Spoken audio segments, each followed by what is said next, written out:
मान्यवर दलर सभापति नवीन पट्टनायक आह्वान क्रमे पूरी जिलार समस्त निर्वाचन मंडली जनसाधारण नेतृ मानक निमापड़ा ठारे आज गोटे विशाल शोभा यात्रा एवं प्रतिवाद सभा अनुष्ठित हो मुख्य कारण हूँ चाषी भाई मान समस्या नहीं ये सरकार जो प्रतिश्रुति देता 3100 टंकार धान किणे बोली आज से प्रतिश्रुति को सेमाने पालन करूना बहुत प्रकार कटनी छटनी होची जोटा को सेमाने गोटे राजनैतिक मुद्दा करते आम सरकार आसिले ये सब किसी हेनी किंतु सेटा होची मिलर मानू गोटे खोला छूट दि जाइए जहाँकि से मन इच्छा दर निर्धारण करी धान किणुंट मंडी रे धान उठुना आमर पुरी जिला हूँ गोटे कृषि प्रधान जिला जो थे कि आमर शिल्प किसी ना समस्त चाष उपर निर्भरशील आज सबू चाषी भाई माने दुखित अच्छा जे सरकार तांकर प्रतिश्रुति पालन करूना आप आज देखिथे बहु संख्यार चाषी भाई माने आसिक आमर आंदोलन में सामिल हेले एवं आमे सरकार को चेतावनी देवाई चाहूँ जदि आज आपण विधानसभा चली विधानसभा भितर आपण जदि न घोषणा करेंगे प्रत्येक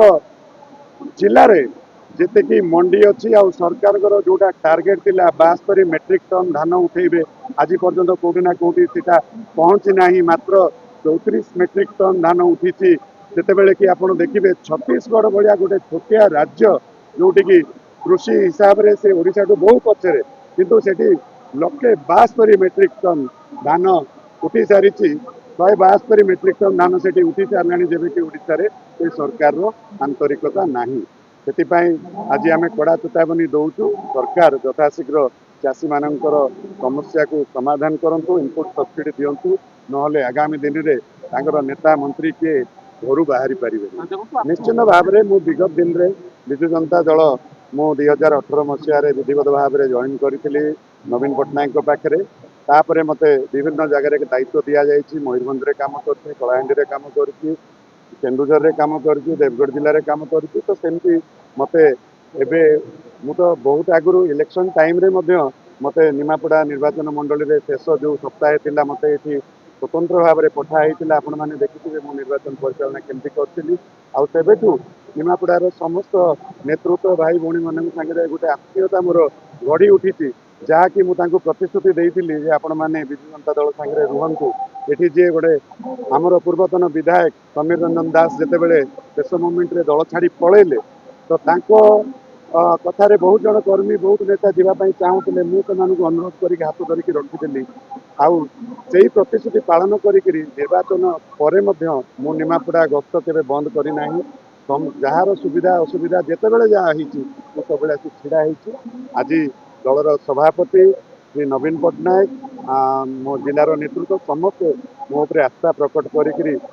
निमापड़ार समस्त नेतृत्व को शंख भवन डाकिकी समस्त परामर्श नेले परामर्श नहीं मत ये नेतृत्व देते मु समस्त जनसाधारण पाखे मु राति दिन 24 घंटा उपस्थित रही सबु प्रकार काम करी दल को ये सशक्त करी आगामी दिन में पंचायत निर्वाचन रे ये नेतृत्व नुआ नुआ नेतृत्व सृष्टि करी जमती कि आम सरपंच पीएस मेंबर जिला परिषद जितबे से दिगरे मु काम करी आ दरकार पड़े मो जीवन तो मु दल दे आसी आगामी दिन में रही 2029 मसीह यही कर्मी भितर को गोटे विधायक कि विधायिका बनैया मोर निर्णायक भूमिका रही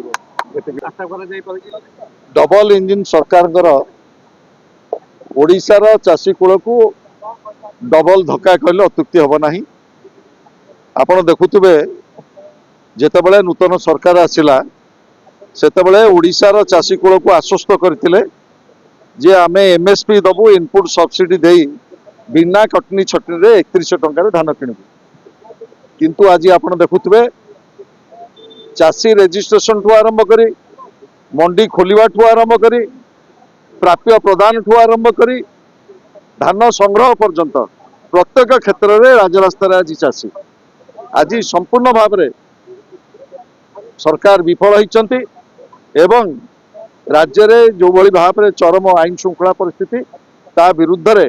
आज पुरी जिला विजु जनता दल तरफ आज आम विक्षोभ करूँ एवं आसंता 24 तारिख दिन विशाल विक्षोभ विरोधी दल नेता नवीन बाबू नेतृत्व में ओडिशा विधानसभा आगे कराଯିब। आज डबल इंजिन सरकार जो भली भाव में ओडिशार चाषी कूल डबल धोखा देइछन्ति, प्रतारित होइछन्ति, ता विरुद्ध रे पुरी जिल्लार चाषी माने आज विजु जनता दल नेतृत्व में आम एकाठी होइछु एवं यार रूपरेखा आगु आहरी भयंकर हम। आज नवीन बाबू नेतृत्व में विजु जनता दल पूरी तरफ आज निमापड़ा निर्वाचन मंडल में चाषी मानकर हक पाई, माँ भौणी सुरक्षा पाई, अंचल विकास पाई ए लड़ई पाई आज हजार हजार संख्यार विजु जनता दल को भल पाउथिबा जनसाधारण माने, माँ माने, भौणी माने, चाषी भाई भौणी माने समस्त एकजुट होते आम हक पाई आज राजरास्ता को ओह्लैया बाध्य होइछु। कहना ये सरकार, ये मिछुआ सरकार, डबल इंजिन फेल सरकार जो प्रतिश्रुति प्रलोभन देखिए कि सरकार को आसीचंती सबु प्रतिश्रुति प्रलोभन भूली सारे एवं जहाँ प्रतिश्रुति देइथिले ता बदल में धोखा दौरान। ये धोखा दवा सरकार यांकर निद भांगिया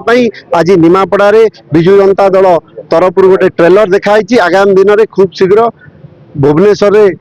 असेंबली सम्मुखें आर पूरा फिल्म देखा।